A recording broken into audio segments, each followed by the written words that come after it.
naghanda para sa araw na ito upang sama-sama nating mapapurihan at sambahin ang ating Panginoon. Tayong lahat ay magsitayo bilang paggalang sa salita ng ating Panginoon. Sabi sa mga awit 89, sa iyo ang langit, sa iyo ang lupa, ang buong daigdig, ikaw ang may likha, lahat ng narooy sa iyo nagmula. Timog at hilaga, ikaw ang naglagay, bundok Hermot Tabor ay nag-aawitan, nagpupuri sila sa iyong pangalan. Ang taglay mong lakas at kapangyarihan ay walang kaparis di matatawaran. Ang kaharian mo ay makatarungan, saligang matuwid ang pinagtayuan. Wagas na pag-ibig at ang katapatan, ang pamamahala mong ginagampanan. Hallelujah. Tunay po na ang katapatan at pag-ibig ng Panginoon ay wagas. Walang makakaparis. Hallelujah. Kaya po tayo ngayon ay narito, nabubuhay, may lakas, dahil yan sa katapatan ng ating Panginoon. Hallelujah. Palakpakan natin ang ating Panginoon. Hallelujah. We praise you, Lord. Hallelujah.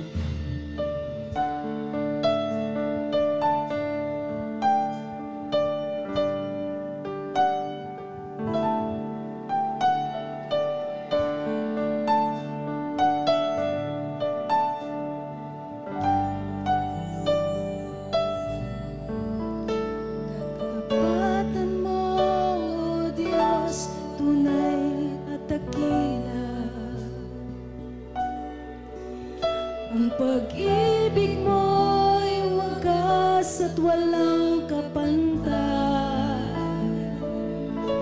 Sa aming puso, sa aming buhay, papuri pagsambay, iaalay. Bukas, noon, ngayon, magpakailanman, luwalhatin ka. Katapatan mo, Diyos. Katapatan mo, Diyos, tunay at dakila. Ang pag-ibig mo'y wagas at walang kapantay. Sa aming puso, sa aming puso, sa aming buhay, Papuri pagsambay. pagsambay, iaalay.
buti mo sa aking awitan.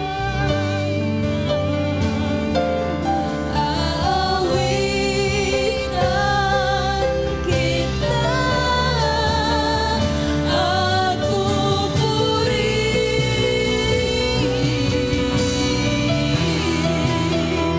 Panginoon.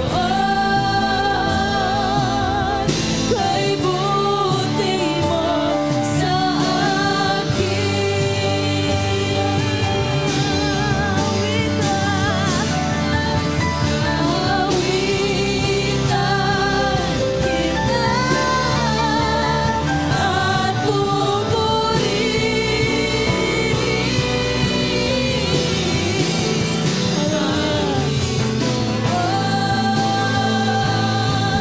kay buti mo sa akin,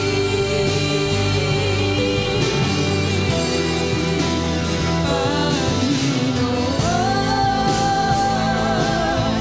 Kay buti mo sa akin,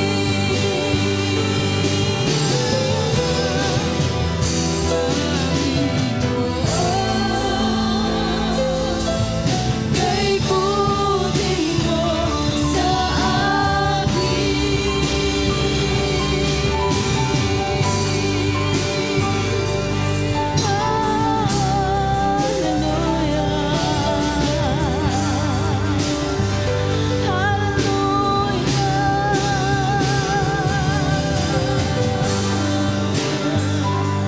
Purihin ka, Diyos.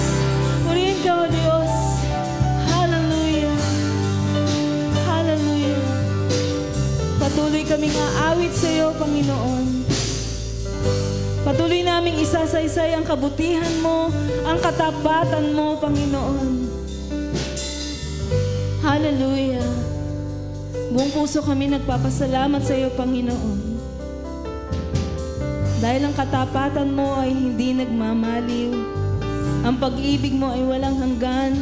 Ito ay laging sariwa, bawat umaga kaming nagigising, Panginoon. Salamat sa pag-ibig mo, Panginoon. Hallelujah. Napakalawak ng pag-ibig mo, Panginoon. Hindi namin kayang sukatin, hindi namin kayang bilangin, Panginoon. Kaya kami narito, Panginoon, upang patuloy naming sambahin ang iyong banal na pangalan at ipakita sa mundo, Panginoon, na kung gaano kakabuting Diyos sa bawat isa sa amin. Hallelujah. Hindi namin kayang isa-isahin, Panginoon, ang mga pagpapala mo, O God. Ito man ay nakikita, hindi nakikita, Panginoon. Ikaw ang may gawa nito, Panginoon. Kontrolado mo ang lahat ng bagay na nangyayari sa bawat isa sa amin, Panginoon. Kaya naman patuloy ang aming pagtitiwala sa iyo, O God. Hallelujah. Hallelujah. Patuloy kaming aawit sa iyo, Panginoon. Patuloy kami magpupuri sa iyo, Panginoon. Isisigaw ang iyong banal na pangalan. Isisigaw ang iyong kapangyarihan, ang iyong kabanalan, Panginoon. Hallelujah. Purihin ka, O Diyos. Sambahin ka, Panginoon. Hallelujah. Hallelujah.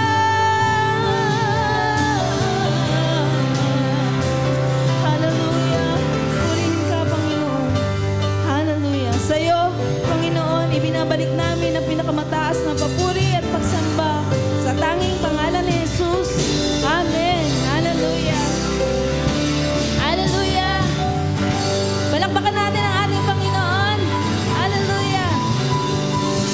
At ngayong oras na ito, tayo po ay magkumustahan at magkamayan. Hallelujah.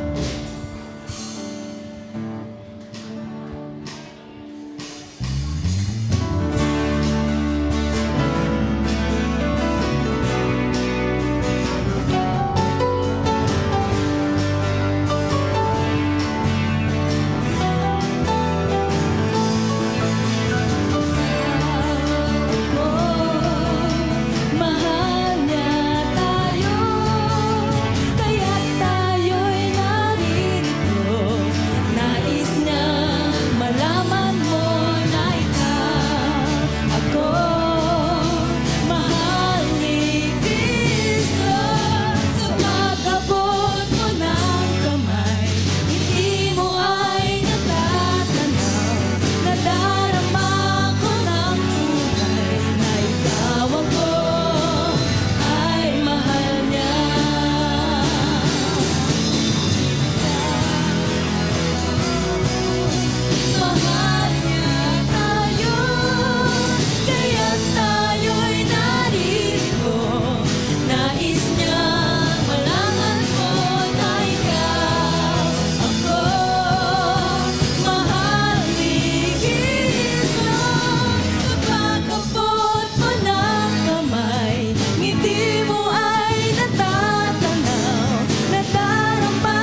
na buhay tayo ngayon. Amen ba? Amen! Tayong lahat ay binigyan ng buhay ng hilinga ng ating Panginoon para magpuri sa Kanyang banal na pangalan. Amen! Hallelujah! Ang lahat ay sumigaw ng hallelujah! Hallelujah! Halina't sama-samang magpuri sa Kanyang pangalan.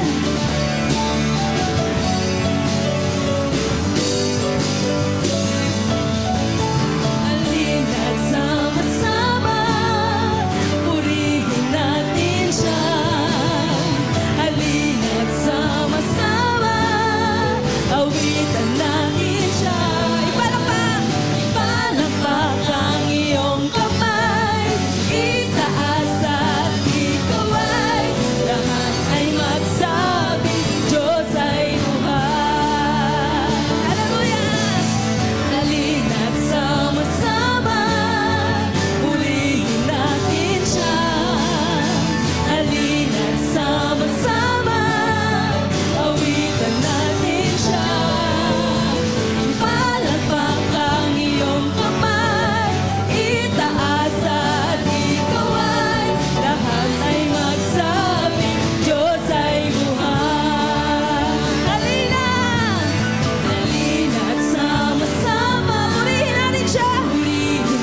Salamat sa kapayapaan na binibigay mo sa amin.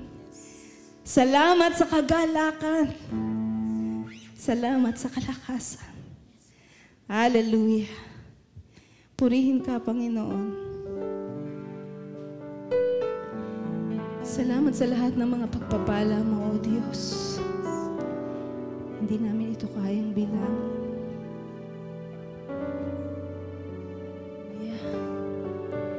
Purihin ka, Panginoon. Praise the Lord.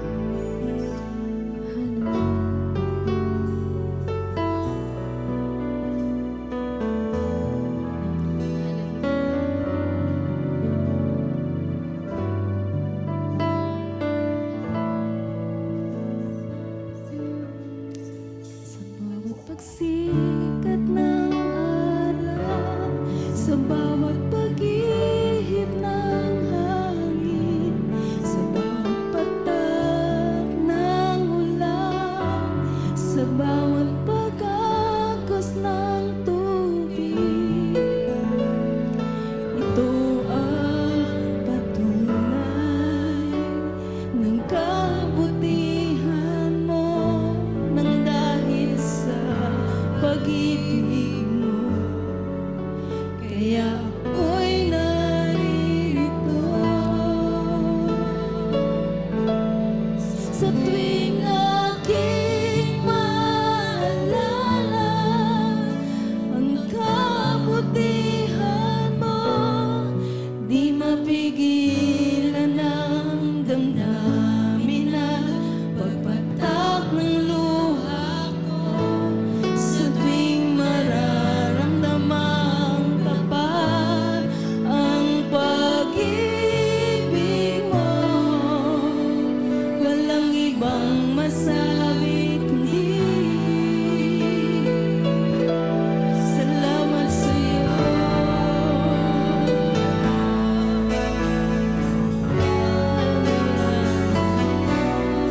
Panginoon, salamat po sa iyong kabutihan. Sa bawat pagsikat ng araw, sa bawat pagsikat ng araw, sa bawat pag-ihip ng hangin, sa bawat patak ng ulan, sa bawat pag-agos ng tubig. Ito ang patunay ng kabutihan mo,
mapagsamalakis namin. Hallelujah.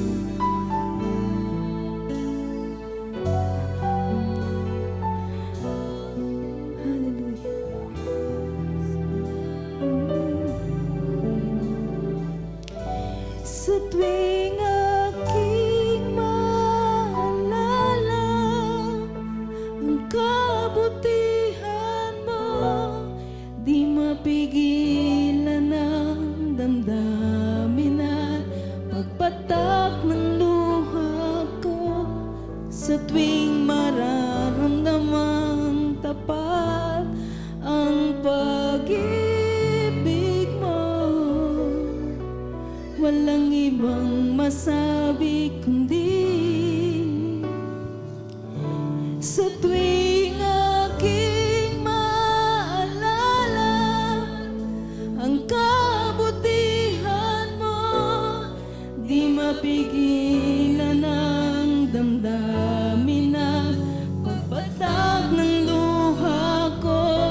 Sa tuwing mararamdamang tapat ang pag-ibig mo, walang ibang masabi kundi sa tuwing aking maalala ang kabutihan mo, di mapigilan ang damdamin at pagpatak ng luha ko. Sa tuwing mararamdaman ang pag-ibig mo, walang ibang masabi kundi sa tuwing aking maalala ang kabutihan mo, di mapigilan ang damdamin at pagpatak ng luha ko. Nararamdaman napakabuti mo, walang ibang masabi kundi salamat sa'yo.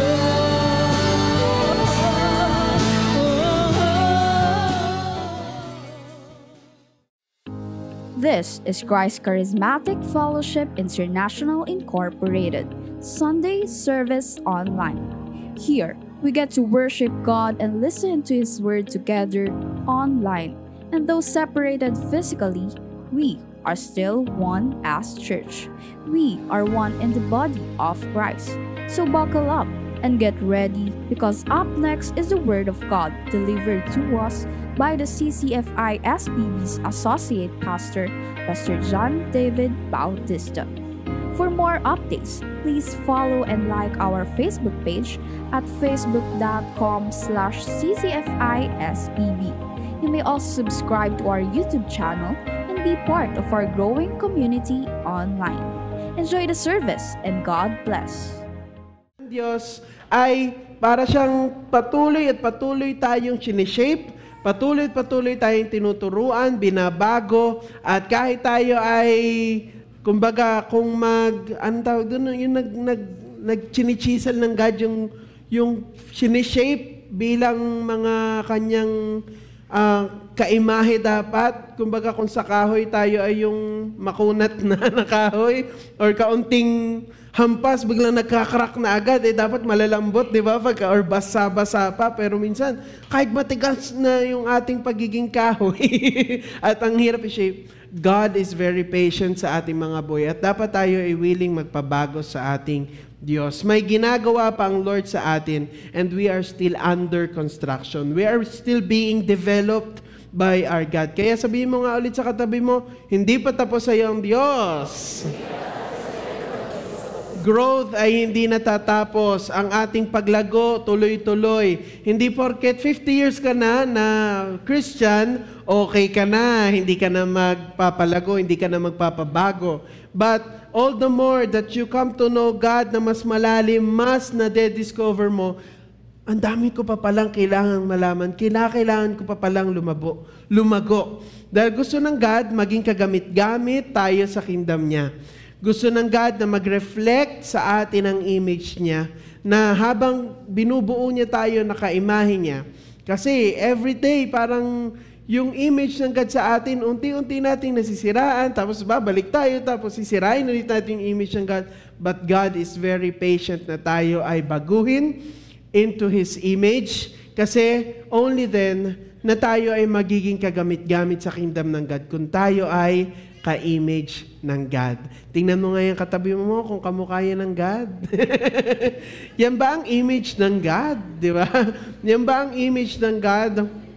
But we know, na pag-aralan na natin noon pa, na ang image ng God ay yung ating life. Kung paano tayo mamuhay, paano tayo magmahal, kung paano tayo connect sa iba, kung paano tayo sumunod sa Diyos, yung ating mga ministries, atin bang naiipakita ang image ng God sa ating mga buhay.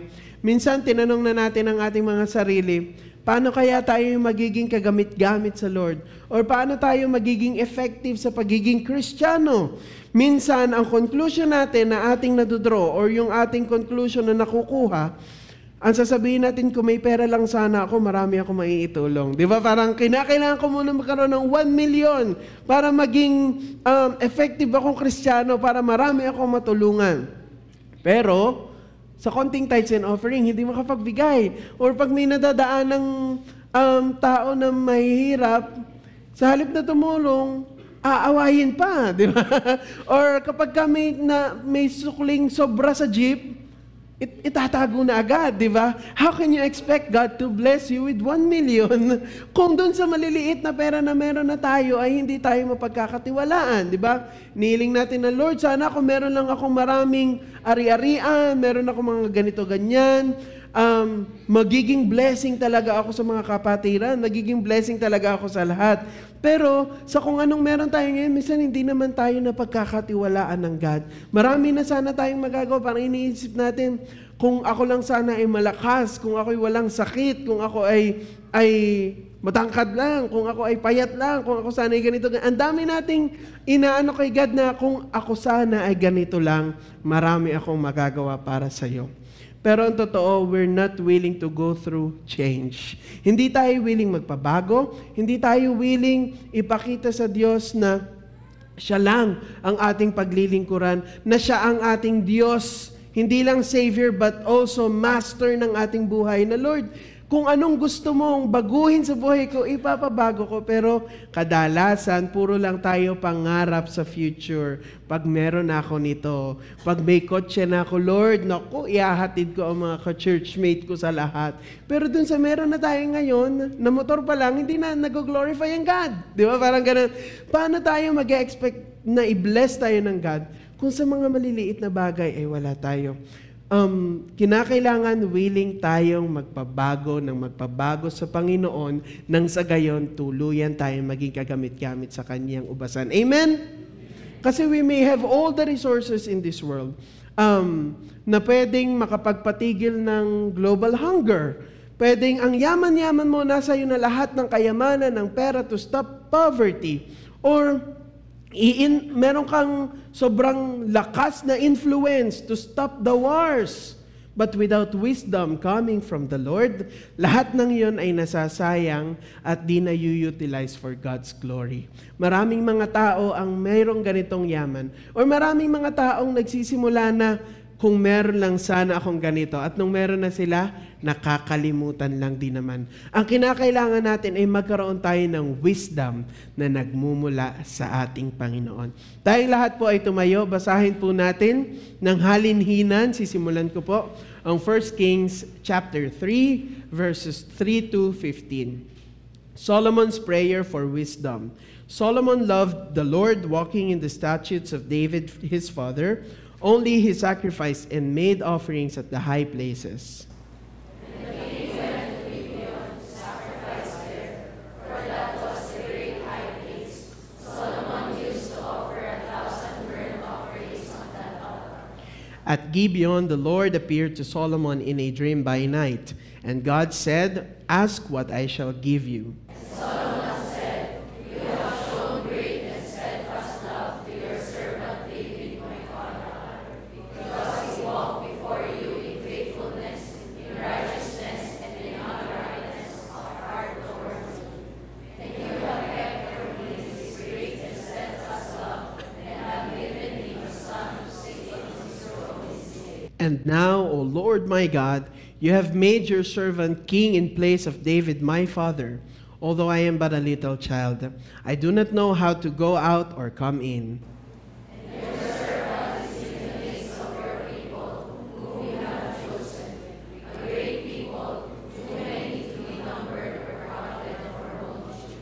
Give your servant, therefore, an understanding mind to govern your people, that I may discern between good and evil. For who is able to govern this, your great people? And God said to him, because you have asked this and have not asked for yourself long life or riches or the life of your enemies, but have asked for yourself understanding to discern what is right,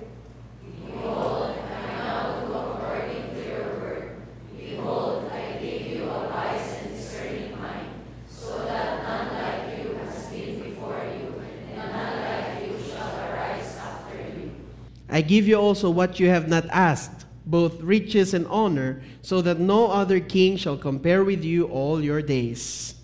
And if you will walk in my ways, keeping my statutes and my commandments, as your father David walked, then I will lengthen your days. And Solomon awoke, and behold, it was a dream. Then he came to Jerusalem and stood before the ark of the covenant of the Lord, and offered up burnt offerings and peace offerings, and made a feast for all his servants. Tayo pong lahat ay tumungo at manalangin. Father God, thank you sa iyong salita sa araw na ito, O God. Salamat sa presence mo na very active in this sanctuary, O God. Salamat, Panginoon, dahil alam namin, babaguhin kami ng iyong salita at patuloy na ikaw ang magpapakahayag sa araw na ito. Lord, kami po ay nagpapakumbaba sa iyong harapan. Binubuksan po namin ang aming mga puso at isipan para magpaturo, magpabago sa iyo, Panginoon. At Lord, patuloy na ang Holy Spirit mo ang mag-guide sa amin, O God, ang magbigay sa amin ng knowledge and wisdom para po i-absorb, Panginoon, ang iyong mensahe sa araw na ito. Salamat, Lord. Kami po ay susunod, makikinig, Panginoon, at hahayaan na kumilos ka sa aming mga buhay. Sa iyo po, papuri pa salamat at pagdakila. In Jesus' name, amen. Pwede na pong umupo. Praise God. Ang title po ng ating preaching for today ay The True Wisdom. Ano nga ba ang totoong karunungan or wisdom? Meron po akong story. Noong July 6, 2011, meron pong mag-asawang turista na nag-hike sa Yellowstone National Park sa US po. Si Brian Matayoshi at ang kanyang asawa. Habang naglalakad sila sa trail, aksidenteng nabigla nila ang isang grizzly bear kasama ang mga anak nito. At alam niyo naman, pag ang grizzly bear, or lalo na pag nanay yung grizzly bear, na-provoke, may dalang anak, wala yang sinisino. Kaya sa instinct ng bear na protektahan ng kanyang mga anak, inatake niya si Brian at namatay itong si Brian. Hindi naman sinadya ni Brian na saktan ang bear o ang mga anak ng bear nito dahil wala naman silang ginawa. Nagulat lang sila. Pero dahil hindi naiintindihan ng bear yung nangyayari, natural na reaction ng bear ay lumaban. Natural instinct nila yon. Unfortunately, nag-end up ito sa isang fatal tragedy. Ganon kadelikado ang isang bear. Ganon din kalakas ang bear. Alam nyo ba na ang bear, hindi mo akalain, ganon sila katindi. Ang isang grizzly bear ito po ay isa sa pinakamalakas na animal sa animal kingdom. Sa buong mundo po, isa po sila sa pinakamalakas na animal. Kayang buhati ng isang adult na grizzly bear ang mahigit 500 kilograms na bigat. Halos kasing bigat ito ng isang maliit na sasakyan. Kayang buhati ng isang bear. Yung baby bear, yung baby pa lang na oso, 100 pounds pa lang, pero mas malakas pa siya kaysa sa isang pro powerlifter. Sa sobrang lakas nila, ang isang kamay nila kayang magbuhat ng bato na 300 kilograms ang bigat. Pero ito po ang matindi. Ang sabi sa Bible, mas okay pa raw na makasalubong ka ng isang mommy bear na nawala ng anak kesa makasama mo sa isang travel or sa buhay mo ang isang mangmang na punong-puno ng kahangalan. Sabi po yan sa Proverbs 17:12, mas mabuti pang makasalubong mo ang isang oso na inagawa ng anak kaysa sa isang taong mangmang sa kanyang kahangalan.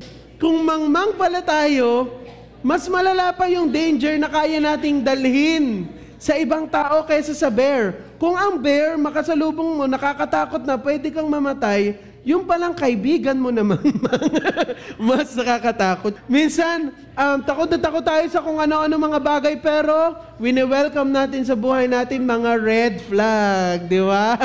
Isang malaking red flag po, ang kamangmangan. Grabe, no? Na kahit gaano ka-dangerous ang isang maliit na bear, or ang isang galit na bear, ang isang nanay na bear, mas delikado pa rin ang taong walang wisdom na ginagawa ang gusto niya kahit alam niyang mali. Ikaw ba ay isang taong alam mo ng mali pero pinupush mo pa rin? Di ba? Minsan ganun tayo na parang, Lord, hindi ilalaban ko to. Ito sa tingin ko ang tama. Lord, hindi ito ang gusto ko. Kinakailangan kong ipilit. Pero yung kamangmangan natin yan ay walang idudulot sa atin na maganda. Grabing statement ito.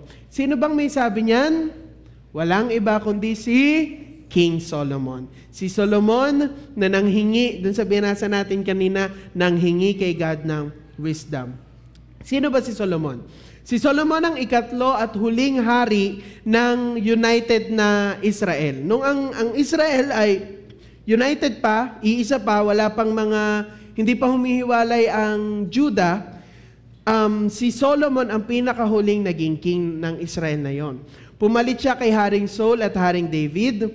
Anak siya ni David at Bathsheba, yung dating asawa ni Uriah na Hittite, na plinat ni David na mamatay at pinagtakpan ang kanyang kasalanan gamit ang digmaan. Pinasugod ni David sa unahan ang si Uriah para una siyang mamatay. Pero yung pala ang balak ni David agawin ang asawa ni Uriah. Kaya akala ni Uriah, favorite siya ni David at proud sa kanya si David. Sige, ako ang sa unahan ng battle, ako magaling. Yung pala, balak lang ni David na siya ay mamatay.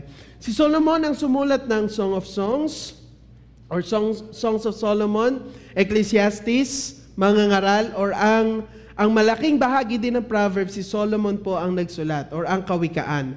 Nag-reign siya as king for 40 years. At yung tatlong books po ng Bible na directly connected sa kanya, yung Proverbs, Ecclesiastes at Song of Solomon, lahat pong yun ay nagpapakita ng karunungan na natanggap niya mula sa Diyos matapos siyang manalangin sa 1 Kings 3:6-8. Yung kanina hiningi niya ang wisdom from God. Sabi sa 1 Kings 10:23, si Solomon ay higit pa sa lahat ng hari sa buong mundo pagdating sa yaman at karunungan. Talagang si Solomon ay excellent na hari. Si Solomon ay talagang great kasi wisdom ba naman ang meron sa kanya? Wisdom ba naman ang binigay sa kanya ng God? Katalinuhan.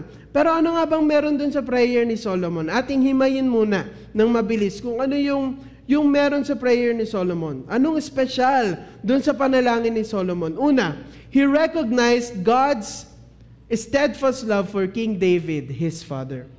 Sabi sa verse 6, and Solomon said, "You have shown great and steadfast love to your servant David, my father, because he walked before you in faithfulness, in righteousness, and in uprightness of heart toward you. And you have kept for him this great and steadfast love, and have given him a son to sit on his throne this day." Sa prayer ni Solomon, pinakita niya na aware siya sa kung paano kumilos ang God sa buhay ng kanyang tatay, ng kanyang family, or ng kanyang pinanggalingan. He was aware that it was the great and steadfast love ng God. Yun lang. Kaya si David mismo ay blines ng God. Alam niya siguro, of course, aware si Solomon sa story ni David. Aware si Solomon sa life ni David kung gaano kasamang tao si David. Kung ano yung mga kasalanan ni David. Kung ano yung mga ginawa ng kanyang tatay. Pero, just thinking about how good God is, kung gaano kalawak ang pag-ibig ng Diyos, na yung kakulangan ni David ay nawala dahil ng pag-ibig ng Diyos, yun yung nakita ni Solomon. Yun yung kanyang in-acknowledge. At sana tayo din, parang dapat alam natin kung paano balikan, kung paano kumilos ang Diyos sa ating mga buhay noon. At wala tayong anything na makukuhang credit sa mga ginagawa ng Diyos sa ating mga buhay. Dahil lahat ng meron tayo ngayon ay dahil inalaw ng ating sovereign God. Again, ang ating God ay sovereign. Ibig sabihin, walang kahit anong mga bagay ang mapangyayari sa ating mga buhay kung hindi niya ina-allow. So we have to trust God and we need to thank God and acknowledge kung paano siya kumikilos sa ating mga buhay. At dahil nga nakita niya at aware siya sa pagkilos ng Diyos sa buhay ni David na kanyang papalitan bilang king, he also humbly recognized his inability before God. Sabi sa verse 7, "And now, O Lord my God, you have made your servant king in place of David my father. Although I am but a little child, I do not know how to go out or come in." At dahil nga ni-recognize ni Solomon ang grace ng God na tanging dahilan kung bakit victorious si David as king, aware din siya na wala siyang pwedeng manahin kay David para sabihing deserve niya din na i-bless siya ng God. Or para sabihing he will be as equally good as his father. Alam niya na kailangan niya ng tulong ng Lord. 'Di ba? Minsan, tayo, mga Kristiyano, ang laging hanap natin ay backer. Sa lahat ng aspeto ng ating mga buhay, we feel confident just because we are backed up by someone, backed up by our money, backed up by our wealth, backed up by our kamag-anak na mataas sa lipunan or mataas ang ranggo or posisyon sa lipunan or sa mga trabaho natin. Pero hindi doon nagmumula dapat yung ating confidence kung tayo ay magiging victorious sa ating buhay. Kinakailangan just knowing that the Lord our God is gracious, loving, great God. Dapat doon naggagaling ang ating confidence. Amen?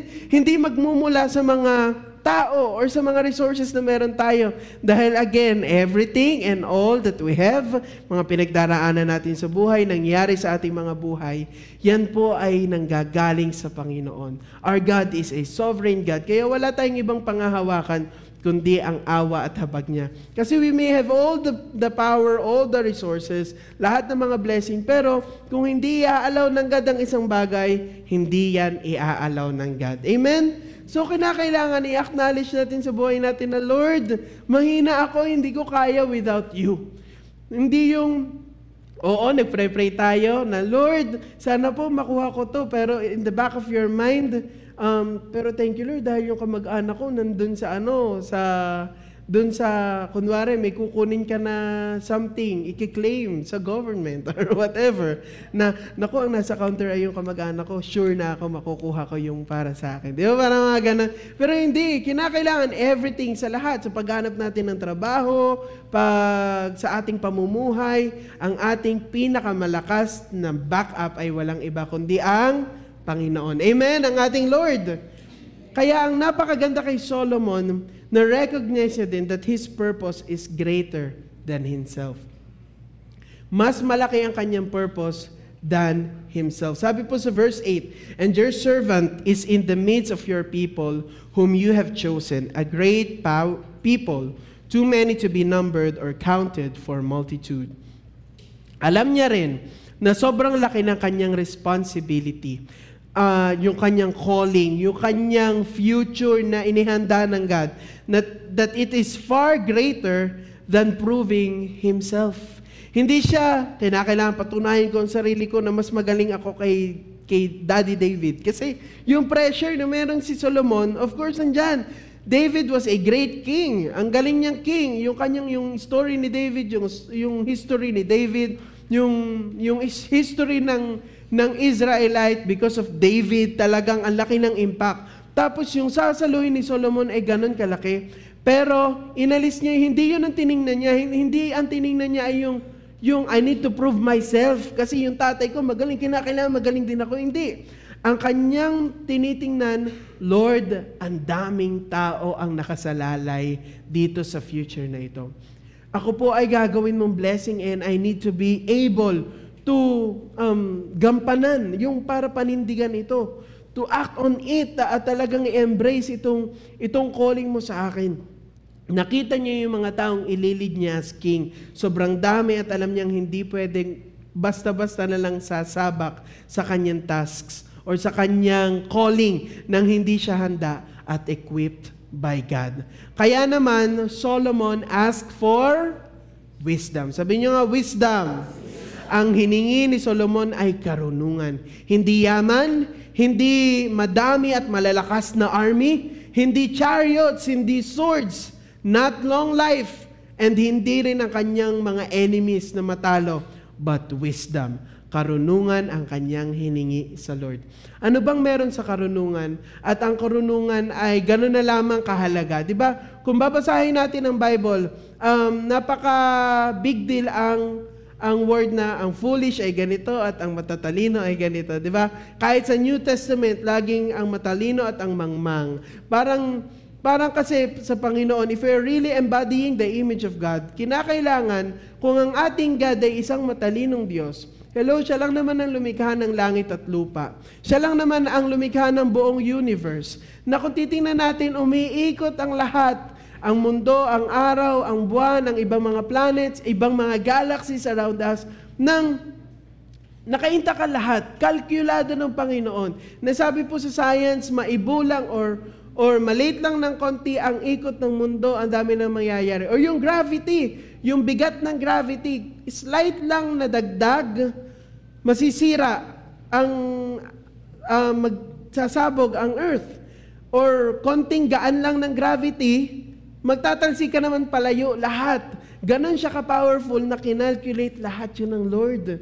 At ganon siya ka-makapangyarihan. Kaya tayo na mga nilikha niya at tayo na nagkiklaim na living in the image of God, kinakailangan mamuhay din tayo ng merong wisdom. Sabihin mo nga, wise ka ba sa katabi mo? Diba? Ikaw ba isang matalino? Ikaw ba ay may karunungan na nagmumula sa Diyos? Sabi po sa verse 9, give your servant therefore an understanding mind to govern your people, that I may discern between good and evil. For who is able to govern this, your great people? While the world, ang mundo po ang itinuturo sa atin, ay ang wisdom daw is something na inaral mo lang, nabasa mo lang, or something na ang purpose ay para makapang-deceive ng ibang tao, or kinakailangan mo ng talino so that you can control others. The Bible is telling us otherwise. Iba po ang itinuturo sa atin ng Biblia. Godly wisdom helps us discern between good and evil. Ang wisdom po ng Panginoon ay nagtuturo sa atin para ma-determine natin alin ang masama at alin ang mabuti. Nagkakaroon tayo ng katalinuhan at nagagawa nating piliin din kung ano ang tama at mali. Ang karunungan na nagmumula sa Diyos ang nagpapakilala sa atin ng good and bad.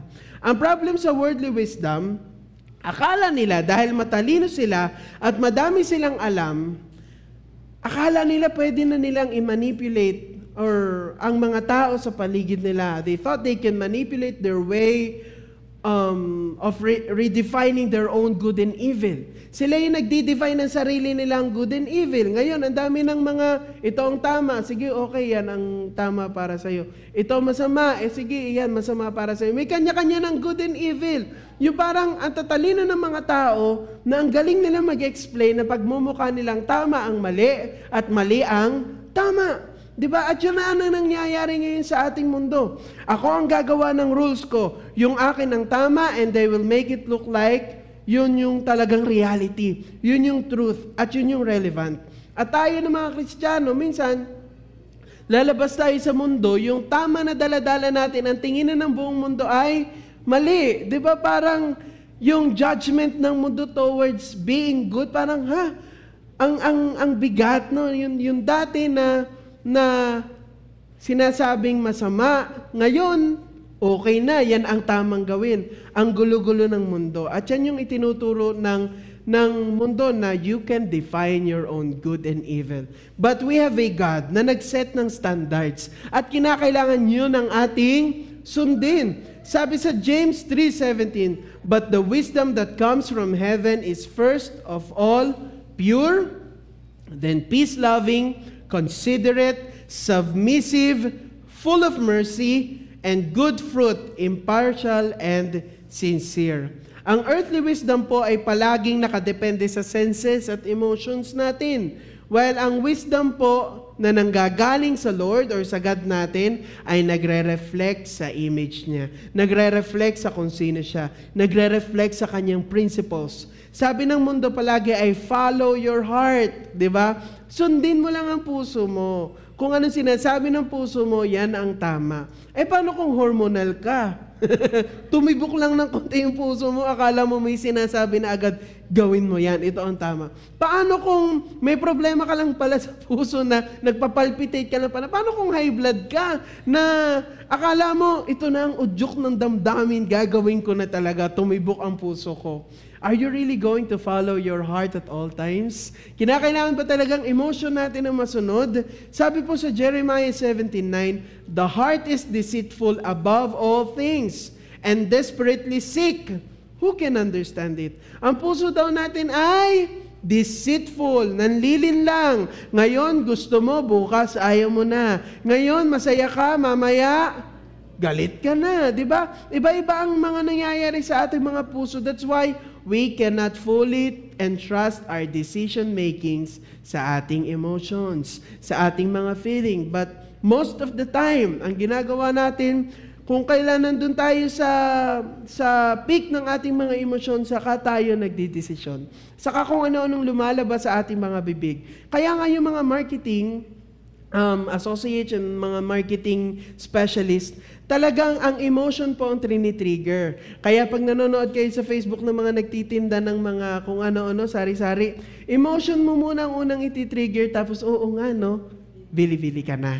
'Di ba? Kinakailangan ganyan mag-manipulate ang market, ang mundo, na talagang gagamitin nila ang lies, ang emotion mo, ang kahinaan mo para ano tawag dito? Para mag-buy-in ka. Biruin mo, ang tinitinda ay pagkain pero gagamitan ng sexy images. Just so, bumili ka kasi emotion ng mga tao ang kinukuha. Ang binibili lang naman, ultimong, wala namang kinalaman sa magandang babae pero kinakailangan na mag-i-endorse ay nakahubad pa. Di ba parang ganun na ngayon ang marketing, ganun ang, kasi heart ang tinitira. At ganun ang mundo na kung ikaw ay wise, kinakailangan sundin mo ang emotion mo. Pero sa Panginoon, meron siyang standard na nakaset at kinakailangan ang sundin natin ay ang God. Kaya ang wisdom na nasa sa atin, dapat ang nagre-reflect ay walang iba kundi ang God. Ang wisdom, ang ating pag-iisip, ang ating mga karunungan ay ang dapat ay nagmumula yan sa Panginoon. Our wisdom is something that speaks about the principles of God. Ang godly wisdom po, it helps us discern between good and evil, yes, but it doesn't end there. Godly wisdom empowers us to do good and despise evil. Hindi lang to know, but also to do good and despise evil. Sabi po sa Psalms 111:10, the fear of the Lord is the beginning of wisdom. All those who practice it have a good understanding. His praise endures forever. Wisdom is not measured by what you know, but by what you practice. Basahin nga po natin sabay-sabay. Wisdom is not measured by what you know, but by what you practice. Ano ba ang ginagawa mo? Ang iyo bang ginagawa ay nakasync sa kung ano ang iyong prinsipyo sa buhay? Sa kung anong iniisip mo ay tama at mali? Kasi kadalasan, alam naman natin kung anong tama, alam natin kung ano ang hindi dapat gawin, pero ang ginagawa pa rin natin ay ang hindi dapat gawin. Amen? Wisdom is always practical. Kinakailangan na puput into practice. Hindi puro dito lang. Hindi puro galing lang mag-isip, pero hindi naman ginagawa. Hindi pwedeng alam mo lang at aware ka lang. Kinakailangan, kung meron kang karunungan na nagmumula sa Diyos, na determine yan sa ating way of living. Kamusta na ang pamumuhay mo? Kamusta na yung iyong relationship? Kamusta na kung paano ka makipag-usap sa ibang tao? Paano ka magmahal? Paano ka magtrabaho? Your work ethics? Naka-connect ba yan sa wisdom na nagmumula sa God? Yung iyong relationships, yung iyong family, kung paano mo pamalakad ang iyong family, kung paano ka mag-business, kung paano ka magmahal, kung paano ka kumilos, gumalaw, magdesisyon sa buhay, nakakonekta ba yan sa wisdom ng God? Our wisdom is only perfected or fulfilled by our way of living, sa ating mga aksyon. Hindi pwedeng alam mo lang ang mabuti at masama, at kung ano ang tamang gawin, kung anong itinuturo ng Bible, kung ano ang salita ng Diyos, pero hindi ito nagtra-transcribe sa ating actions. Hindi ito nakikita sa ating mga gawa. Hindi ito nakikita sa ating mga buhay. Madami kasing mga Christians na nagkiklaim na matalino sila, alam nila ang salita ng Diyos. Ang daming sa ulong Bible verses na may hallelujah sa bawat dulo ng sentences. Praise God, magsisimula ng praise God, matatapos sa hallelujah ang sentence. Pero ang ugali naman ay nakakagalit. Di ba? Maraming mga Kristiyano na memorize ang Bible. God is love, God is good. Alam na alam, John 3:16. Sabi ni Pastor last week, hindi pwedeng John 3:16 lang. So may Jeremiah 29:11 naman. Di ba? Ang dami nating alam sa Bible. Pero ang problema sa atin, hindi naman natin kayang panindigan. Ang bait-bait lang ng ating isip. Pero ang ating gawa ay hindi. Ang dami nating alam na salita ng Diyos, pero ang ating buhay ay puro kasamaan. Nakakaya sa Lord. If we live in God's wisdom, we live according to His will, and we live righteously. Tamang pamumuhay at tamang pakikipagkapwa sa iba. That's why with God's wisdom comes success, wealth, and glory. Kapag nasa sa atin ang wisdom ng Panginoon, kapag nasa sa atin ang katalinuhan na nagmumula, ang karunungan na nagmumula sa Panginoon, then tayo ay magiging successful sa ating mga buhay.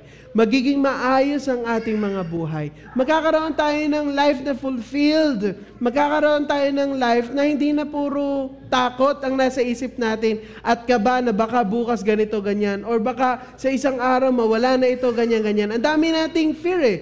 Pero kung ang ating confidence ay nagmumula sa wisdom na nagmumula sa Panginoon, then we can live na ginagawa ang tama at ang mga dapat nating gawin. Amen? It takes faith para panindigan ang karunungan ng Diyos. Sa totoo lang, madaming nabiyayaan ng karunungan.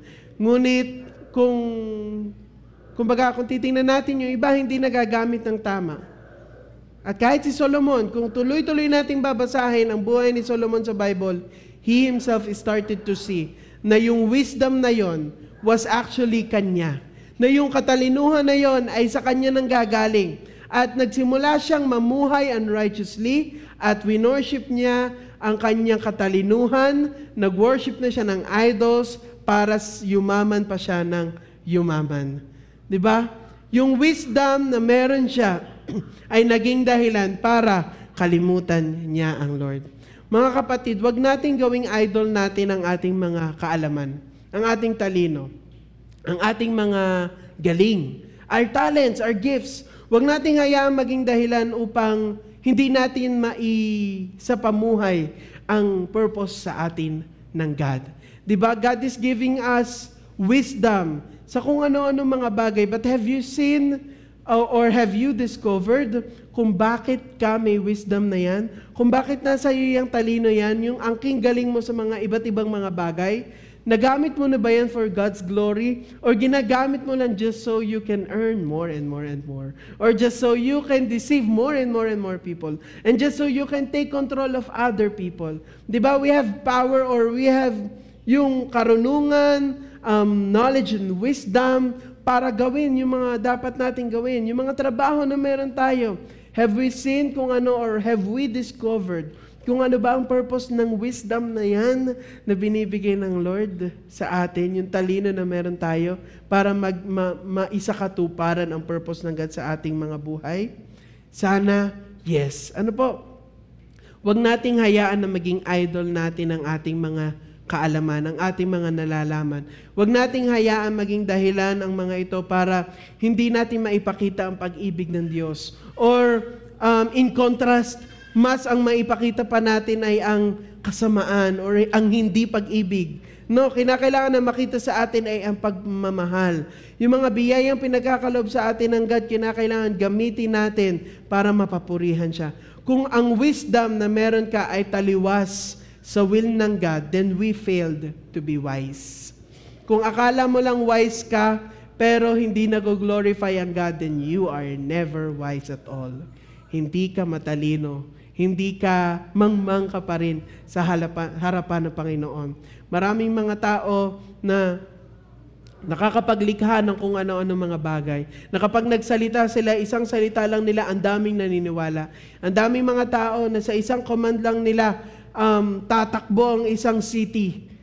Pero sa tingin at sa harapan ng Panginoon, they are still mangmang, foolish. Because yung wisdom na nagmumula sa kanila ay hindi galing sa Panginoon. Hindi nagre-reflect ng love, hindi nagre-reflect ng grace, hindi nagre-reflect ng mercy niya. Because true wisdom is only found in Christ. Kaya napakahalaga ang relationship natin sa ating God. We have to look unto Jesus. Kinakailangan nating tumingin kay Jesus. Si Jesus lang naman, yung wisdom ng God that turned into flesh. The Word of God turned into flesh. Si Jesus Christ yung pagmumula ng ating tunay na karunungan. Si Jesus Christ ang source ng tunay na kaalaman. Na kung si Jesus Christ ang nasa ating puso, kung si Jesus Christ ang tinanggap nating Lord and Savior sa ating mga buhay, hindi basta-basta mawawala yung talino mo. Or ang lahat ng meron ka, kahit ang tingin ng mundo sa iyong karunungan ay walang kwenta, walang saysay ang alam mo, walang saysay ang iyong knowledge, para kay Jesus Christ, may purpose yan. At gagamitin yan para ipakita ang kanyang layunin sa ating mga buhay. Sabi po sa Colossians 2:2-3, that their hearts may be encouraged, being knit together in love, to reach all the riches of full assurance of understanding and the knowledge of God's mystery, which is Christ, in whom are hidden all the treasures of wisdom and knowledge. Si Jesus Christ, sa Kanya nagmumula, sa Kanya mga teachings. Kaya, dapat sinisik natin ay ang God. Minsan, ang galing-galing natin, focus tayo about learning, growing, kung ano-ano mga bagay, adulting hacks. Para sa mga kabataan, nag-enroll tayo sa mga kung ano-anong mga short courses. Or parang we're so confident na ay, walang araw. Konti na lang, magiging doktor na ako. Yan. Konti na lang, engineer na ako. Or itong inaaral ko, pag natapos ko to, may sinasabi na ako sa buhay. Our God is good dahil ganun niya tayo kamahal na kahit ang ating mga buhay, minsan ang ating pinangahawakan na ay sarili nating lakas at talino, parang, oh no, saan tayo makakarating kapag ang pinangahawakan lang natin ay talino?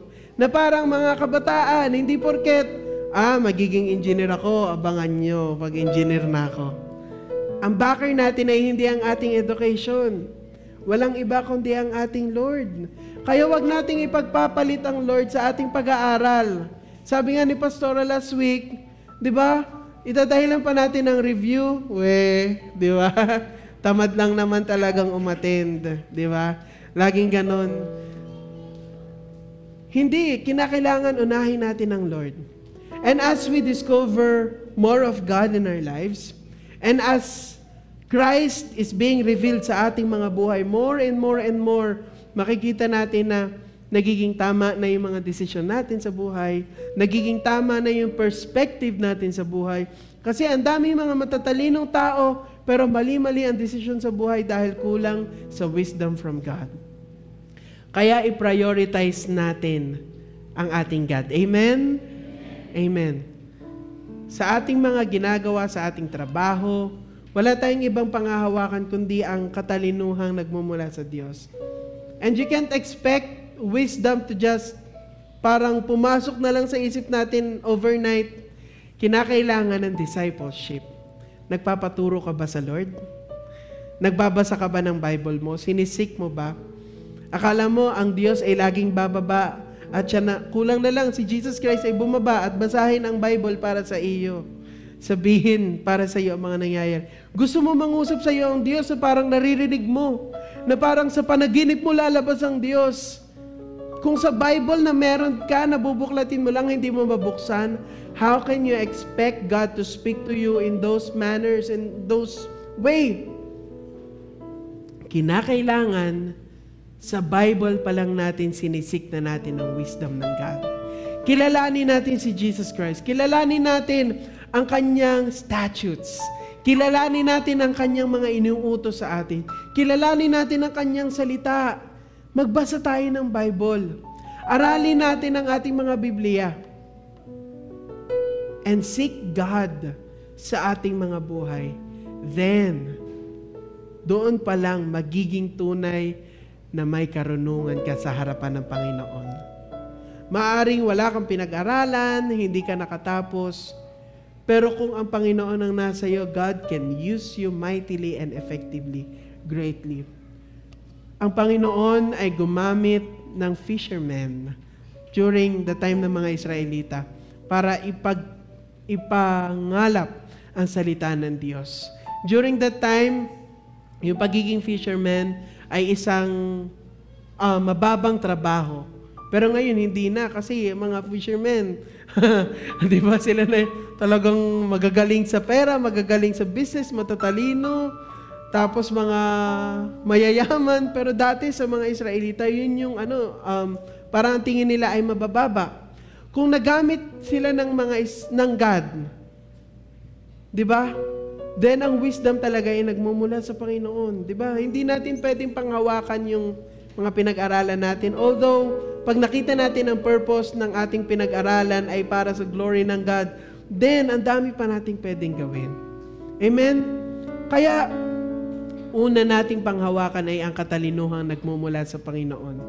Ang daming mga tao na sinasabing may pinag-aralan, madami ng accomplishments, pero iba pagka nagmumula sa Panginoon ang vision sa ating mga businesses, sa ating mga trabaho, sa ating mga dreams, sa ating gustong mga i-accomplish sa ating mga buhay. Because only with Jesus, yung excellence mo ay talagang excellent. Only with Jesus yung ministry mo ay may power, may purpose. Only with Jesus, nagiging tunay ang ating paglilingkod. Lahat ng ginagawa natin, kung wala si Jesus Christ, hindi ito magiging sapat.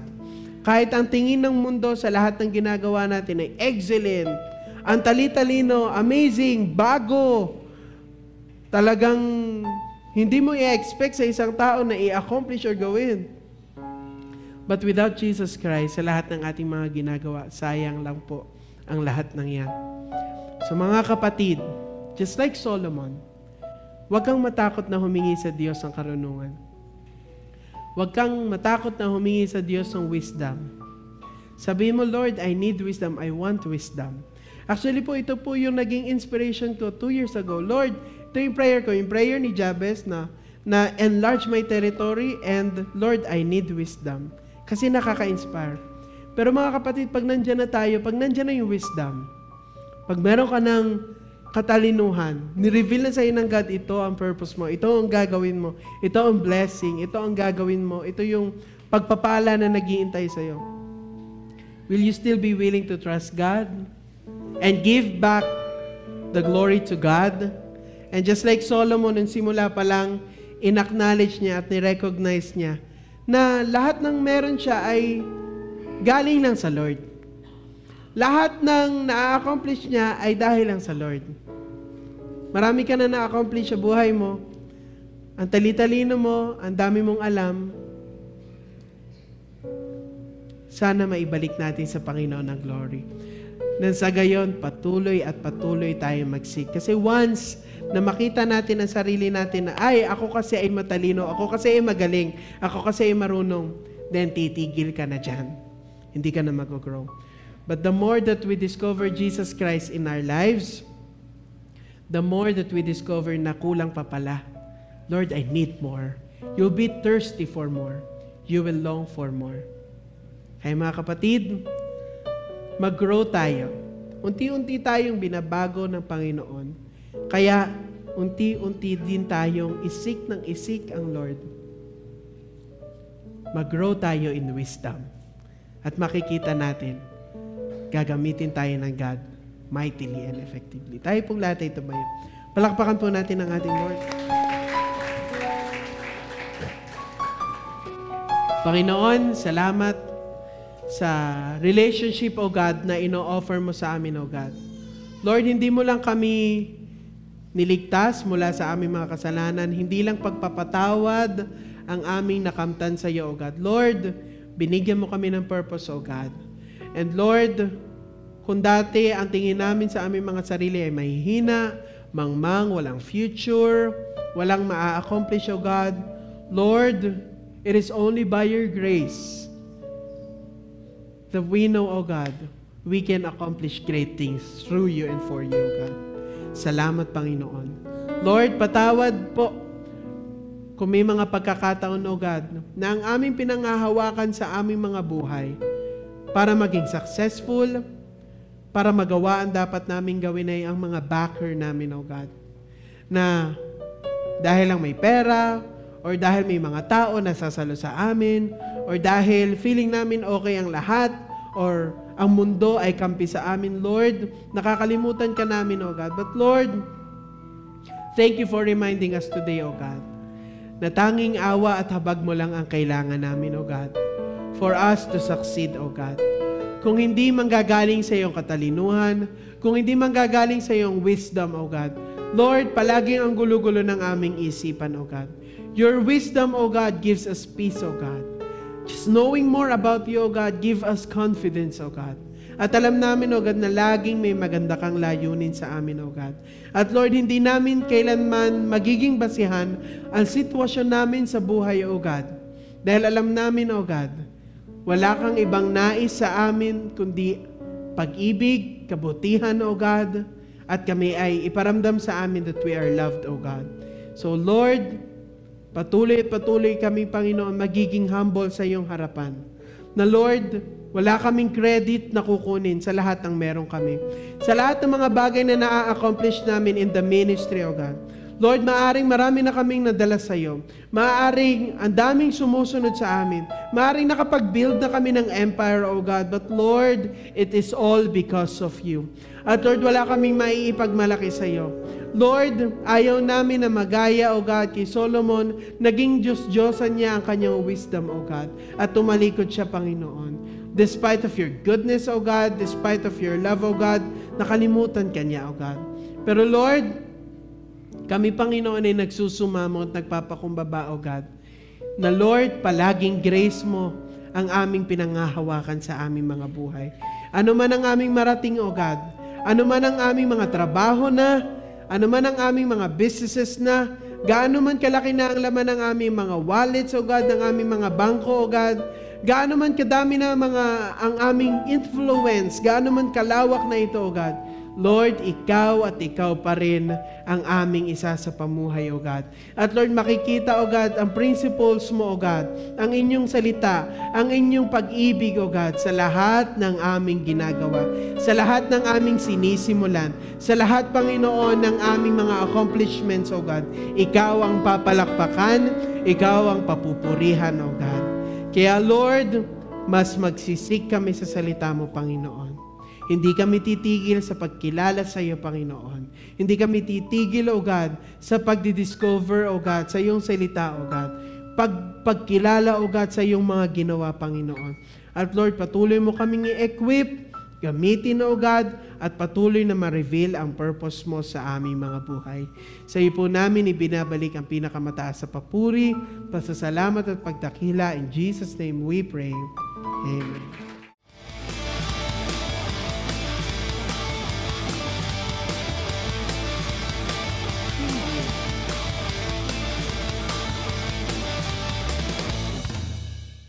wisdom can only found in Jesus Christ. Ano? And naalala ko rin sabi ni Pastor na yung mga backer, no? So malalakas ang loob natin dahil may backer tayo. And sa ngayon po ako 7 weeks na din eh. Pero na-enjoy ko naman dahil marami tayong nagagawa sa bahay at saka sa mga outkeepers, no? Nakaka-enjoy na makasama sila.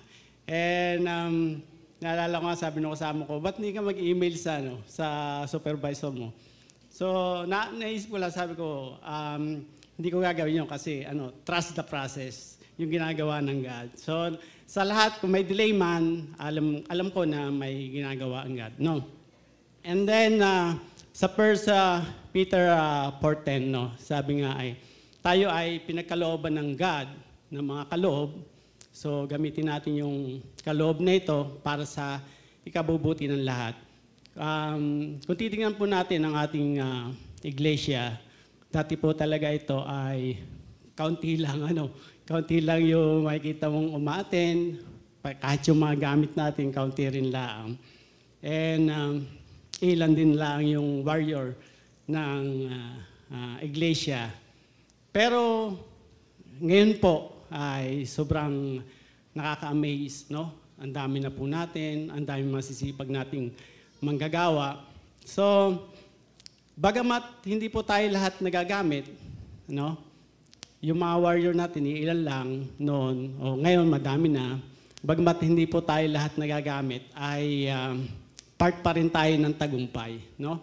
Kasi kung wala yung pagpapala ng Diyos sa bawat isa, hindi rin po kayo makakapagbalik ng inyong tithes and offering, no? Dahil ito po yung way na nagiging matagumpay tayo. Sobrang nakakatuwa po, no? Kasi minsan nag-uusap kami ni Brother Michael doon sa likod, and napapag-usapan namin yung sobrang charge natin. Talagang siya, lumalaki, no? Lumalawak dahil po yun sa pakikipag-isa natin sa pamagitan ng ating tithes offering at saka ng building fund. So, hindi man tayo binigyan ng wisdom na kagaya ng kay Haring Solomon, pero sabi naman sa Malakay 3:10, no? Subukan niyo ako sa pagbibigay, kung hindi ko buksan ang durungawan ng langit, no? At ibuhos sa inyo ang masaganang pagpapala. So, wala man tayong wisdom, pero kung susunod tayo sa inuutos ng banal na kasulatan, ay nakakaranas tayo ng masaganang pagpapala. And sa mga building fund naman, alam naman natin na patuloy tayong nag-iipon para po makabili ng mas malaking lote, syempre para mas malaking charge din yung maitayo natin. Dahil nakakatuwa nga po, sobrang dami na po natin, no? And yun, sabi rin sa 2 Corinthians 9 na yung pagbibigay natin ay ito'y kusang loob, yung hindi po tayo napipilitan lamang, at ang Diyos po ay nagagalak sa mga nakakaloob ng may pag-ibig. And lagi po nating tandaan na ang tithes and offering is a form of partnership natin kay God. So purihin pa Panginoon, tayo po yung magkaloob.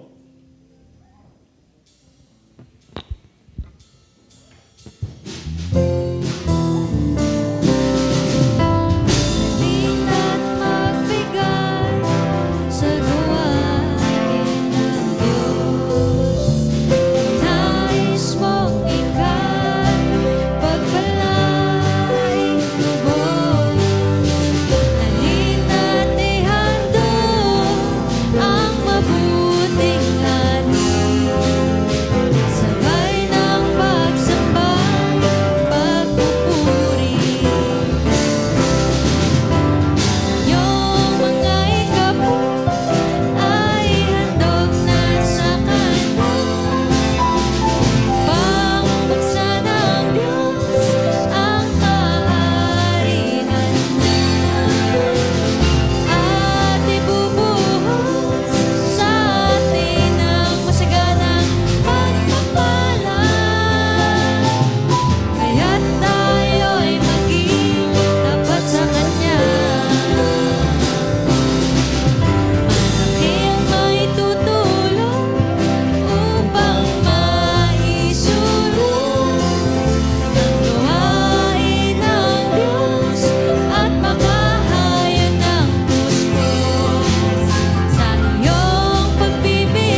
hands ng mga kaloob na ito. Father God, thank you so much, Panginoon, sa buhay ng bawat isa, Panginoon. Lord, salamat sa mga biyaya mo, Panginoon, na alam namin, O God, na lahat ng ito ay nagmumula sa iyo. Lord, salamat sa mga salapiding ito, Panginoon, na nasa aming harapan. Lord, patuloy nyo nga po itong i-bless, pagpalain, O God, at patuloy na magamit sa kalalago ng iglesyang ito, Panginoon. Maging ang maghahawak ng salaping ito, Panginoon, ay patuloy mo pong pagkalooban ng karunungan, O God. Ama, salamat po at patuloy niyo pong ibalik, Panginoon, ang masaganang pagpapala sa buhay ng bawat isa, Panginoon. Lord, salamat po. Ito pong dalangin namin sa tanging pangalan ng bugtong na anak ni Jesus. Amen. Praise the Lord. Isa pa pong the best na palakpak sa ating pong Panginoon. Hallelujah. Ngayon naman po ay tinatawagan ko po ang mga kapatid po natin na magdiriwang at nagdiwang na ng kanila pong kaarawan ngayong pong July. Tinatawagan ko po ang bawat isa dito po sa itaas. Yung mga may birthday po. Yan, unang-una si July, nasabi ko. Birthday niya. Ito nakaraang July 4. Sino pa po? Kayo po ipagpe-pray po. At saka po yung magdiriwang din po ng anniversary. Wedding anniversary po. Kayo po ay kasama na rin po ipagpe-pray. Wedding anniversary po ngayong July. Praise the Lord. Hallelujah. Dito po, dito. Praise God.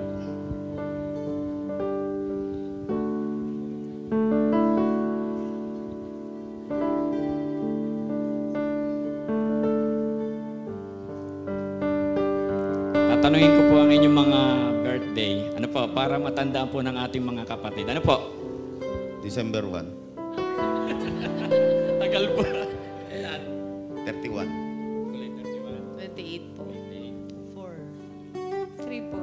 6. 30. Ako, si Gabriel, 19. 30 po. 16. 31. Wedding anniversary po ng 6. 21. 21. Anniversary. 22 po. Ikaw. Ilan? 22. Praise God. Sige po mga kapatid, tayo po ay mananalangin. Damahin po natin ang presensya po ng ating Panginoon sa umagang ito. Hallelujah. Hallelujah, Jesus. Hallelujah. Ama namin Diyos na nasa langit, sa pangalan po ng aming Panginoong Hesus at sa pakikipisan po ng banal mong Espiritu, Lord. Nagpapasalamat po kami, Lord, sa oras na ito, Panginoon, aming mga kapatid na andito, Lord.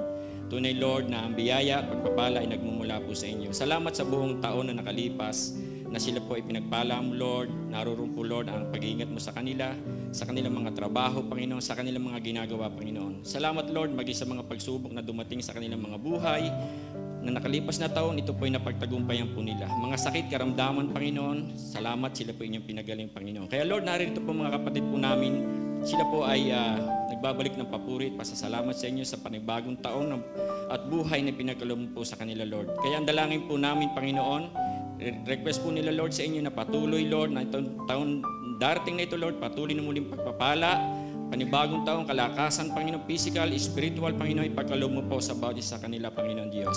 Dalangin po namin, Lord, na patuloy sila maging pagpapala sa kanilang pamilya, Panginoon. Patuloy niyong i-bless ang kanilang mga trabaho, Panginoon. Patuloy, Lord, na i-provide ang kanilang pangailangan sa araw-araw, Panginoon, at higit sila, iligtas mo sila sa lahat ng uri ng sakit o anumang karamdaman, Panginoon. Lord, salamat din po sa buhay na walang hanggan na patuloy yung pinagkaloob po sa kanila, Panginoon. Lord, salamat. Nawa, Lord, patuloy na sila maging pagpapala sa bawat isa, Panginoon Diyos. At nawa, Lord, taon na itong darating, maraming pang blessing ipagkakaloob mo po sa kanila. Physical, Panginoon, financial, O God, lahat po ng aspeto ng kanilang buhay, Lord. Father, we declare it sa buhay po ng aming mga kapatid na ito. Ganoon din po, Lord, salamat sa mga kapatid din po na nagdiriwang, Panginoon, at magdiriwang ng kanilang anniversary ng kanilang kasal. Salamat, Lord. Dahil alam namin, Lord, na ikaw po ang author, ikaw po, Lord, ang sentro ng kanilang relasyon, Panginoon Diyos. Kaya alam namin, Lord, na sinabi mo, Lord, na sa inyong mga salita, Panginoon, na ang pinagsama ng Diyos, po, Lord, ay huwag pong paghiwalayin po ng tao. Kaya Lord, dalangin namin na patuloy na kanilang relasyon bilang mag-asawa, mga kapatid po namin ito, ikaw ang maging sentro po nito, O God.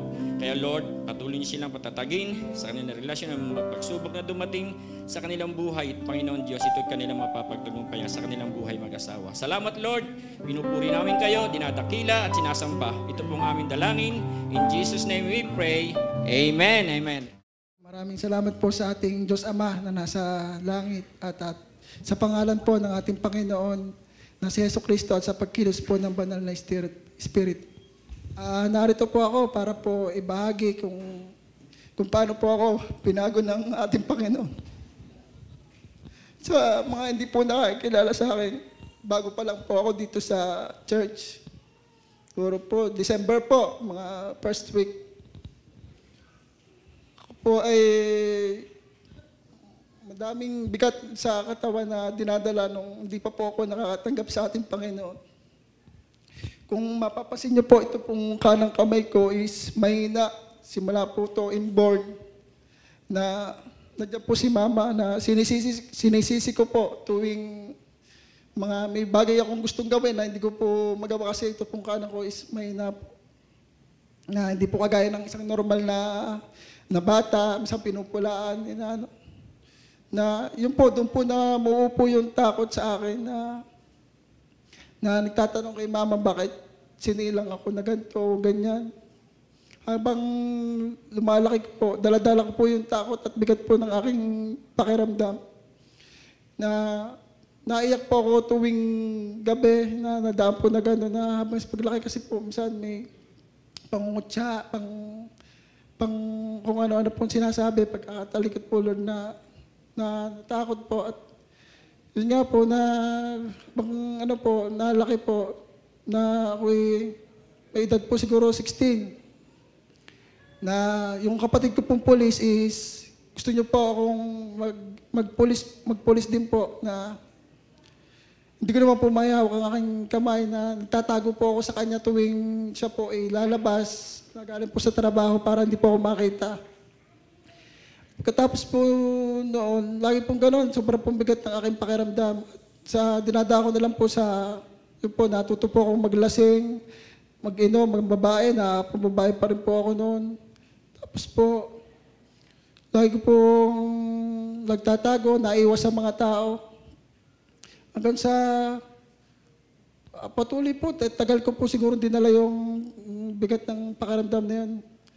Hanggang sa po nito po na, salamat po sa Panginoon na pinalaya niya po ako sa gano'n na nagkaroon po ng kapayapaan sa puso ko. No? Bawat patak po ng luha po, talaga po siya po ay nakikinig sa atin. Huwag po tayong mawawalan po ng pag-asa na iiyak dahil di po sabi naman po, hindi naman po dito sa mundong ito ang ating mga buhay. Na tayo po idaraan lang po dito. Lahat po sa langit tayo po ay kumpleto na. At siya po ang ating magiging gabay dito, bibigyan niya po tayo ng lakas ng loob. At bawat pagsuko po natin, bawat araw po is huhulmahin niya po tayo. At bibigyan po tayo ng pag-asa na, alam niyo po yung nagkagalak po sa puso ko simula po nung tanggapin siya na nagbabasa na po ng Bible na tayo po pala is hindi niya po tayo dinisenyo para po maghirap dito sa mundo. Ngunit magdaranas tayo kasi po itong mundo natin is foreign world po na magulo na po ang nagro-roll po dito si Satan na gusto niya po tayong pabagsakin. Yun po ang nais niya na kasuhan niya po si Father God na kaya ka lang mahal ng mga tao kasi may nabibigay ka pabor po sa inyo.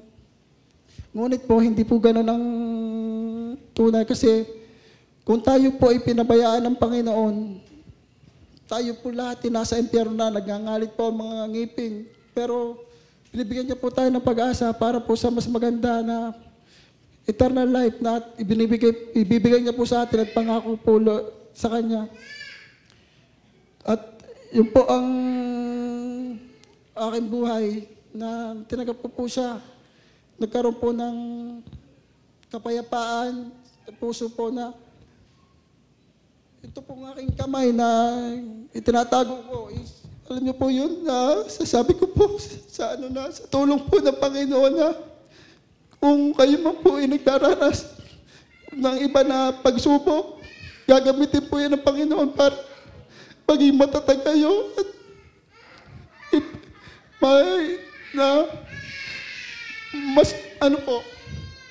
masabi po na tunay ang ating Panginoon.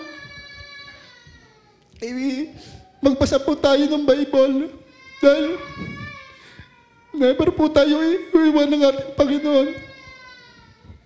At sabihin po natin sa mga tao, kakilala, kamag-anak, kapatid, ang Diyos ay buhay. Yun lamang, purihin po ang ating Panginoon. Tatawagan ko lang po si Brother Bong para pag-pray natin. Papunta po ulit siya maghahakot. Brother Bong, baka kailangan mong katulong. Maghahakot tayo. Anyway, meron pa pong magta-travel para po ating may panalangin. Kung wala na po, ituon po natin na ating mga kamay sa Kanya at ating pong ipapanalangin. Hallelujah. Ama naming Diyos na makapangyarihan sa lahat, sa pangalan ng Panginoong Jesus, kami po ay patuloy nagpupuri at nagpapasalamat sa iyong kabutihan at kadakilaan na sa aming mga buhay, lalo na po sa aming kapatid na ito. Napabalik-balik po siya pero nandun po ang inyong protection. Kaya sa oras na ito, sa kanyang pong pagta-travel muli ay amin pong tinatagubili sa inyo na kung paano po siya ingatan, gabayan sa mga nakaraang panahon na kanyang pagta-travel. Muli, Lord, samahan po siya, O Diyos, sa kanyang muling paglisan sa paglayo sa kanyang pamilya. Ingatan po siya, Panginoon, mula rito hanggang sa kanyang pong destinasyon. Maging ang kanyang mga kasamahan sa flight, mga tripulante. Panginoon, ingatan mo rin po sila at bigyan ng wisdom ang kanilang piloto upang sila po ay makarating sa kanilang destinasyon ng ligtas at payapa. At maging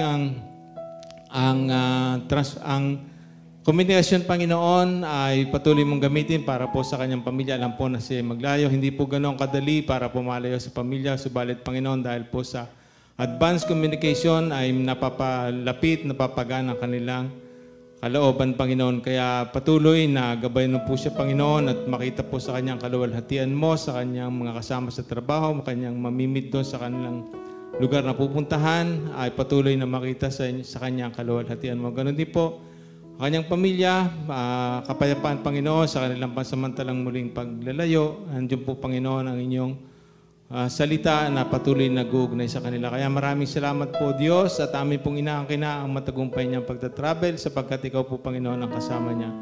Kaya lahat pong papuri, pasasalamat sa iyo lamang. Sa tanging pangalan ng Panginoong Jesus. Amen. Amen.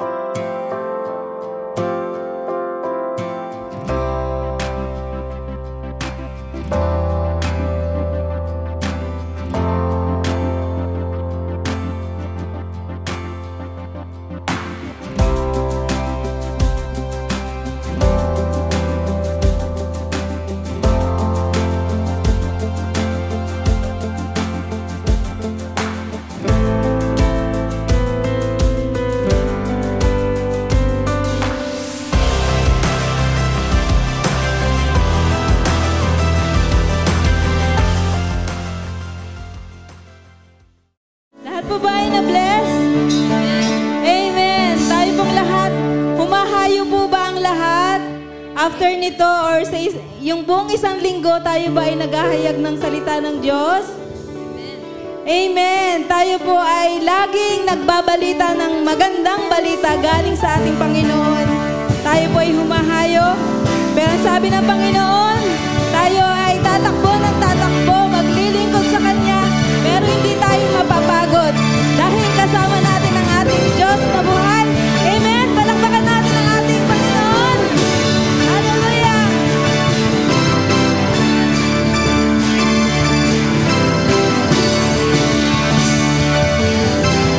Tulad ng mga agila, tayo ay lilipad. Di mapapagod at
sa iyo na aming mananagumpay na Diyos.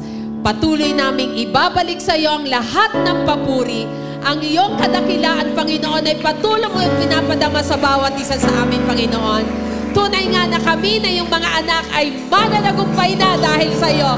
Papuri sa iyo, O aming Panginoon. Sige mga kapatid, palakpakan natin ang ating Diyos. Purihin natin siya, dakila at makapangyarihan ka, Panginoon, sa aming buhay. Hallelujah, hallelujah, hallelujah. Hallelujah.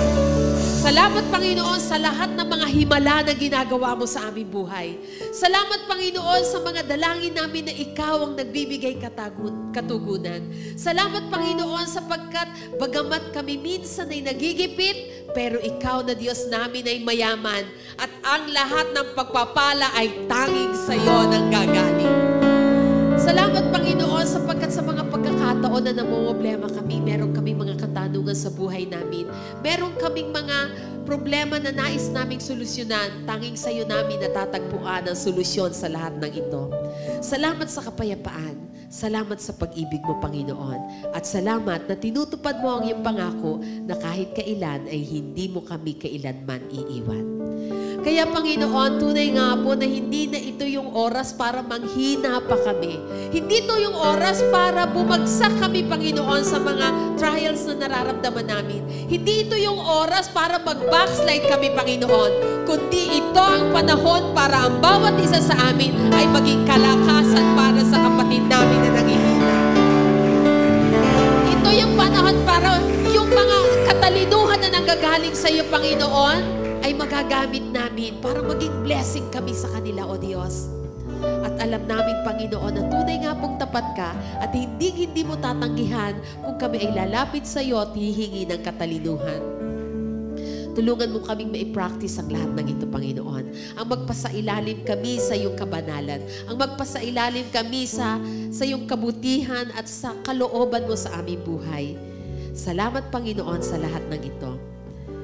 At dalangin namin, O Diyos, na sa umagang ito, sa iyong mga anak na ginamit, lalong-lalo na kay Pastor John, O God, patuloy mo siyang i-bless, pagkaloob mo ang kanyang mga heart's desire, pagalingin siya sa kanyang mga sakit at karamdaman, bigyan mo siya ng kalakasan, O God, at papagtagumpayin mo siya sa lahat ng aspeto ng kanyang buhay. At ang lahat ng mga tumayo dito sa unahan, Panginoon, i-bless mo rin sila, Panginoon. Sila'y dinaluyan ng napakaraming pagpapala para sa iyong mga anak. Kaya i-bless mo sila, O Diyos, maging yung mga tao na ginamit mo behind the camera, pati yung mga teachers na nagturo sa mga bata doon sa likod. At sa lahat ng gagamitin mo pa, Panginoon, para sa cell grouping ang magtuturo dito. At maging yung mga tao na ginagamit mo para magkaroon ng katagumpayan ng bawat gawain mo. O Diyos, patunayan mo sa kanila na tunay nga na buhay ka at hindi mo ipagpapaw sa walang bahala ang kasipagan ng iyong mga anak, O Diyos. Salamat, Panginoon, salamat. At ang iyong mga anak na nagsi-attend dito, nakikita mo ang puso ng bawat isa. Kung meron silang problema, Panginoon, ikaw na Diyos namin na magbigay ng katalinuhan upang masolusyonan ang mga problemang ito.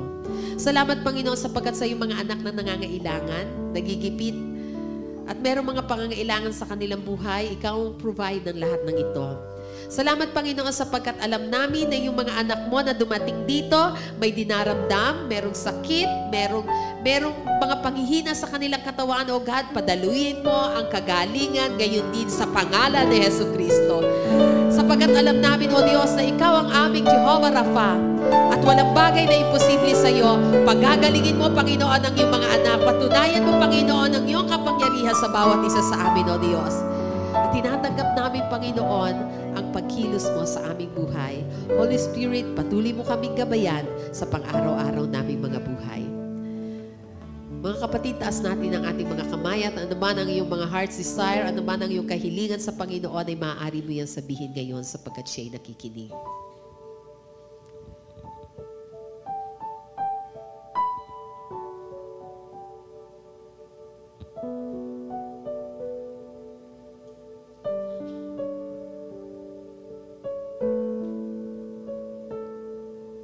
Church, let the word of Christ dwell in you richly, teaching and admonishing one another in all wisdom, singing psalms and hymns and spiritual songs with thankfulness in your heart to God. And whatever you do in word or deed, do everything in the name of our Lord Jesus Christ, giving thanks to God the Father through Him. And may the grace of our Lord Jesus Christ, the love of the Father, and the communion of the Holy Spirit be upon each and every one. And all God's children will say, Amen and amen.